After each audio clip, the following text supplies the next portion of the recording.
Hello dear students. तो आज हम पढ़ेंगे class 11 chapter 9 mechanical property of solid. So topic start करने से पहले हम एक छोटा सा रबर के साथ प्रैक्टिकल करते हैं। सपोज ये रबर है, सॉलिड है। मेटल्स के अगर 3 टाइप्स में देखें तो ये क्या है, सॉलिड है, राइट। अब अगर हम इस पर कुछ एक्सटर्नल फोर्स लगा दें, लाइक इस हद तक ये इसका ओरिजिनल कॉन्फ़िगरेशन है।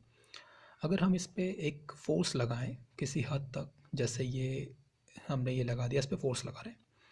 अब देखो इसके बाद ये स्ट्रेच नहीं हो रही है, इस पॉइंट पे देखो इसके बाद स्ट्रेच नहीं हो रही है।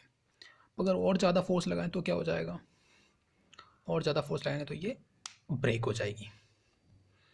तो आज के हम वीडियो में हम यही देखेंगे कि सॉलिड्स की प्रॉपर्टीज़ के बारे में पढ़ेंगे कि एक्सटर्नल फोर्स लगाते हैं, फोर्स लगाने से किसी लिमिट तक तो स्ट्रेच आउट हुई, after a limit will be it will be breaked. ऐसा क्यों हुआ, क्या प्रॉपर्टीज़ हैं, इसके बारे में पढ़ेंगे। सो लेट्स स्टार्ट करते हैं हम लोग। ओके, हमने क्लास 9th में पढ़ा हुआ है कि जितने भी मैटर्स होते हैं, राइट, जनरली 3 टाइप्स के होते हैं। एक होता है सॉलिड, एक होता है लिक्विड और एक होता है गैस। सॉलिड के बारे में अगर हम देखें, राइट, तो हम देखें कि सॉलिड जो होता है इसका कुछ चीज़ें इसकी फिक्स होती हैं, राइट। अगर फिक्स में बात की जाए तो इसका शेप फिक्स होता है, साइज़ फिक्स होता है, वॉल्यूम फिक्स्ड होता है एंड बाउंड्रीज फिक्स्ड होती है। साथ साथ में हम देखते हैं कि सॉलिड जो होता है इसको हम क्या कहते हैं, रिजिड भी कहते हैं, राइट। सो रिजिड का मतलब हो गया fix size, shape, volume and boundary. But अगर हम रियलिटी में बात देखा जाए तो रियलिटी में कोई भी सॉलिड परफेक्टली रिजिड नहीं होता है। अब जब परफेक्टली रिजिड नहीं होता है तो फिर क्या है, तो जितने भी ऑब्जेक्ट, सॉलिड ऑब्जेक्ट हैं या रिजिड ऑब्जेक्ट होते हैं, वो सभी क्या होते हैं, सभी स्ट्रेस्ड होते हैं, कंप्रेस हो सकते हैं एंड बैंड हो सकते हैं। ये प्रॉपर्टी होती है। अब ये प्रॉपर्टी के बेसिस पे, means due to a rigidity, we study about the property of solid.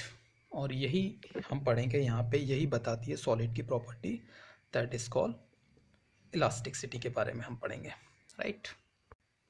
Suppose हम एक बॉडी ले लें, ठीक है, ये कोई हमारी सॉलिड बॉडी है, दैट इज कॉल्ड, इसको लिख सकते हैं हम कि इट्स अ सॉलिड बॉडी। इस सॉलिड बॉडी पे अगर हम एक एक्सटर्नल फोर्स लगाएं, राइट, क्योंकि हमको इसमें चेंज करना है तो इसके लिए हमको क्या लगाना पड़ेगा, एक्सटर्नल फोर्स लगाना पड़ेगा। ये जो एक्सटर्नल फोर्स है ये हमको बॉडी को डिफॉर्म करने के लिए लगाना है, सो दैट इज़ कॉल्ड, इसलिए हम इसको क्या बोल देते हैं, that is called deforming force, right. So अगर हम इसमें डिफॉर्मिंग फोर्स लगाएंगे तो 2 कंडीशन निकल के आएगी। क्या हो सकता हो कि ऑब्जेक्ट में टेम्परेरी डिफॉर्मेशन हो और हो सकता हो ऑब्जेक्ट में परमानेंट डिफॉर्मेशन हो। तो जो टेम्परेरी डिफॉर्मेशन हो गया मीन्स कब तक होगा, टिल अप्लाई एक्सटर्नल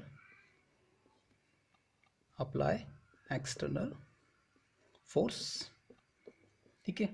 और जैसे ही हमने रिमूव किया, body regain their original shape, अपने ओरिजिनल शेप पे आ जाएगी, that is called temporary deformation. Permanently deformation क्या हो गया कि मतलब उसमें परमानेंटली चेंजेस हो गए, जो भी उसका ओरिजिनल कॉन्फ़िगरेशन था उसमें परमानेंटली चेंजेस हो गए, ठीक है। तो उसको हम क्या बोल देते हैं कि वो परमानेंटली चेंज हो गया। सो दिस प्रॉपर्टी, ये जो प्रॉपर्टी होती है सॉलिड्स के पास, इसी प्रॉपर्टी को हम क्या बोलते हैं, that is called plastic property, sorry it is called elastic ना, it is called elastic property, और you can elastic property of solid and it is called elasticity. और जो बॉडी होती है, जो भी मेरी बॉडी है, इसको बॉडी को हम बोल देंगे that is called elastic body. For this conditions जो भी प्रॉपर्टी ऑफ मटेरियल है, प्रॉपर्टी, इसको हम बोल देंगे दैट इज कॉल्ड प्लास्टिक या प्लास्टिसिटी। और जो भी बॉडी होती है उस बॉडी को हम बोलते हैं प्लास्टिक बॉडी। अब इसकी और इसकी बीच की एक लिमिट होती है कि एक्सटर्नल फोर्स या डिफॉर्मिंग फोर्स की एक ऐसी लिमिट होती है कि अगर उससे ऊपर जाओगे तो बॉडी टेम्परेरी से परमानेंट में कन्वर्ट हो जाएगी, जैसा हमने रबर के एग्जांपल पे देखा था। उस लिमिट को, means limit of external force है ना, above which body lose their elastic property, that is called limit of elasticity या लिमिट ऑफ इलास्टिसिटी। इसके आगे के बिहेवियर के बारे में हम आगे के वीडियोस में देखेंगे, बिकॉज इट्स अ शॉर्ट्स। जैसे शॉर्ट्स पढ़ेंगे नशा बढ़ता जाएगा। ओके, तो आज के वीडियो में इतना ही, बाकी आगे पढ़ेंगे। Please do subscribe, like and share. Thank you students.